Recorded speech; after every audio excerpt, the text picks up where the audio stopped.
Y'all wanna see my shaft?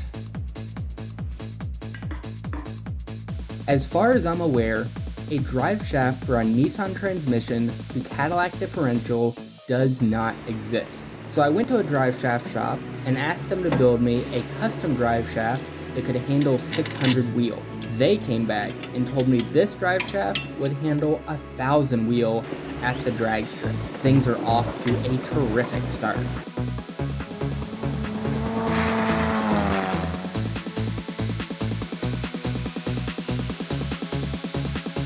Next up, filling every part of the driveline with fresh fluid, a wonderful task that in no way makes me hate myself or consider converting the entire car to an electric driveline.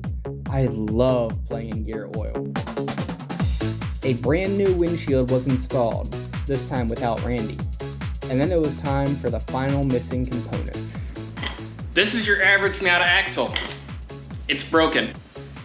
This is the axle you get when you want your axle to be stronger than the car. These are very much not V8 Roadster axles. I have heard terrible stories about those exploding when pushed hard. So instead, I pestered Bronson from Brofab until he sold me the axles out of his personal car that recently blew a motor. I cannot thank him enough for that, and I can't wait to do some gnarly burnouts on these with complete peace of mind.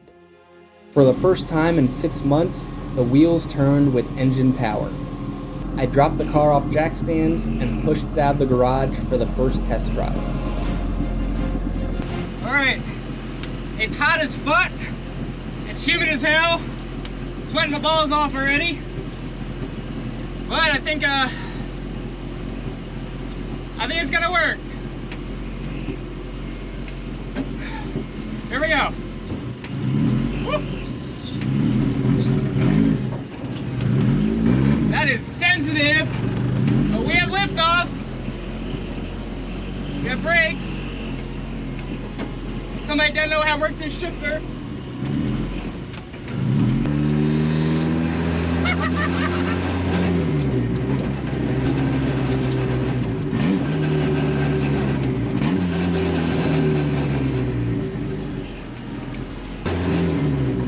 Alright, that's one lap around the neighborhood. Nothing's blown up. Let's go a little bit farther. The clutch is not terrible. The throw is short, but the engagement is not half bad. Very manageable. Holy fuck, it's way louder than before. There's no doubt about that.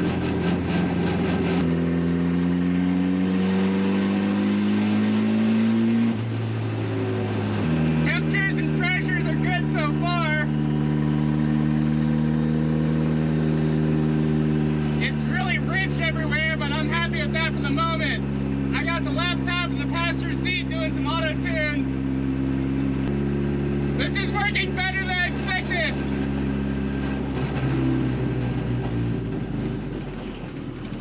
Going down a little bit bigger road, man. I'll get some boost.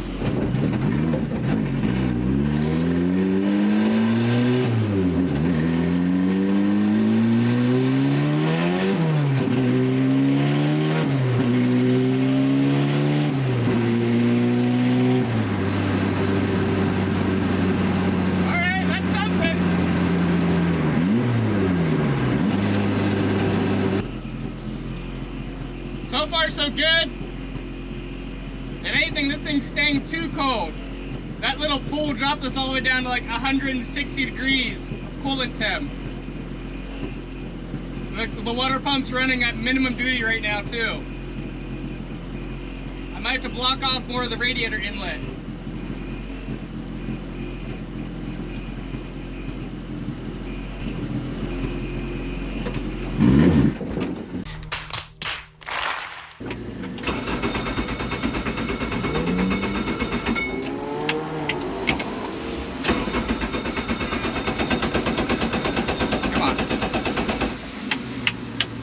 Oh, that's embarrassing.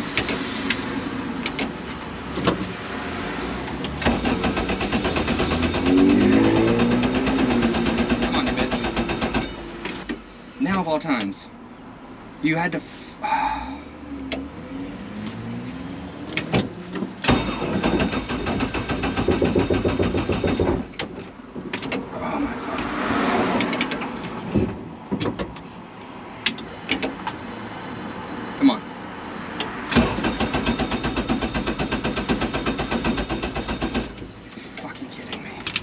This is embarrassing.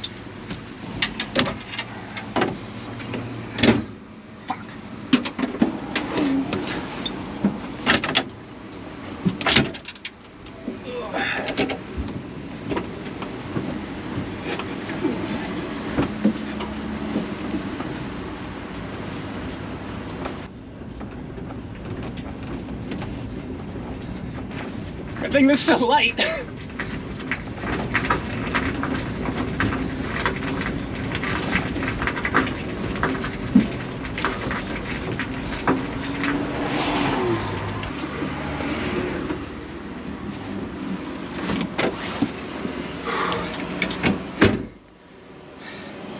Oh, that wasn't fun. Alright. What the fuck? You're not starting now.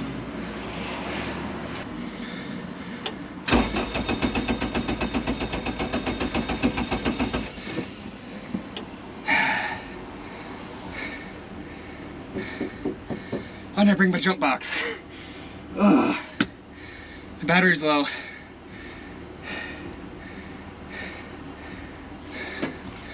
Fuck me.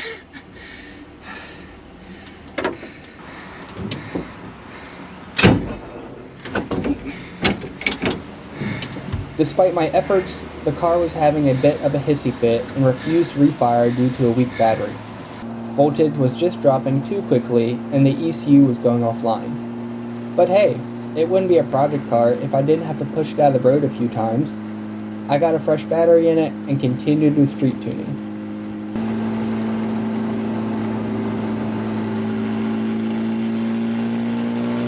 Then, it was time to start throwing some boost at it. I started small, just on the wastegate of 10 to 12 psi, but I was very quickly bored with this. So, I kept upping the boost to make sure my boost controller could get me all the way to 30 psi in preparation for the dyno.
The car was performing incredibly and running fantastic, but then I made a huge tuning error and pushed things a little too far before I was ready.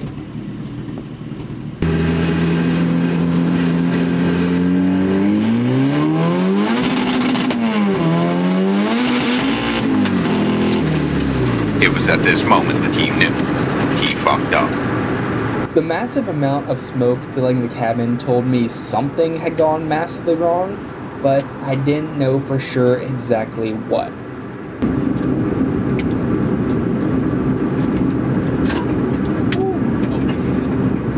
What I did know was that for the second time in less than a week, I was having to push the car off the road and scramble the truck and trailer for a rescue mission.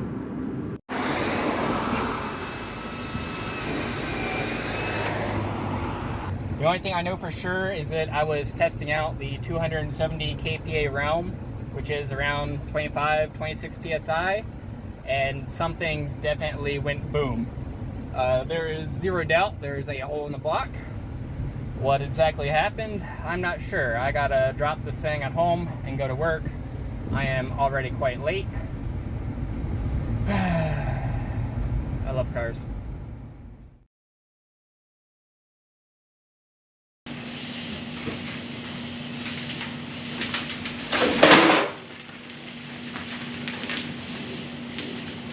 So here's where things stand. If none of the oiling components or the head was hurt on this motor, I can salvage it, I can put a new motor in, I can have this together in 2 weeks. So, name of the game for tonight, pull the motor and transmission out, pull the motor apart, see if it's salvageable. Down here, you will find an oil pan that has been completely bent. And here's the small end of a rod, which means the piston is just McNuggets, like that. And this alternating mount is completely bent. That was pretty thick steel. But yeah, this oil pan, I am not fixing that. There's not the slightest chance. Pulled the alternator off so you have a little bit of a better view. And yeah, there's a decent sized hole. There's a hole in the other side. Yeah, that's something. This was my alternator mount. It's supposed to be straight, but it's not, and it's definitely been hammered a little bit. Got the big end of a rod here. That's gone. And then the small end of the rod, which means that piston has been completely vaporized. Even the wrist pin didn't survive. Logically, everything told me that nothing from the bottom end of the motor was salvageable. But I just couldn't give up that easily. So, after a little deliberation, I decided to go ahead and pull the motor out, separate the transmission, and hope that just maybe enough of the oiling system had survived for me to work with. Unfortunately, everything south of the crank had been damaged to some extent, and the head had taken enough damage that it would be regulated to spare parts status. None of the bottom end swap components were items I could source quickly or inexpensively. So what exactly went wrong in that old motor? Well, once I pulled it apart, it was pretty easy to see. Every single surviving rod was bent. Just a little bit too much boost, I guess. Whoops. I just want to take a moment and thank everybody that offered to help me find a replacement motor for this one. The thing is, finding a motor was never really that big a deal. I have the motors. The issue is finding all the swap components that are not OEM, pretty expensive, and on back order. I want to reiterate something here. This is not the end of this project. This is not the end of the car. This is just a small setback. Like with anything that I've broken on this car before, I'll build it again and I'll build it stronger. My solution here is not to turn down the boost. My solution is to build an engine that can handle the boost. Hey, machine shop? Hey, quick question. You guys ever done any machine work on K24s? Alright, perfect. So, here's what I'm thinking.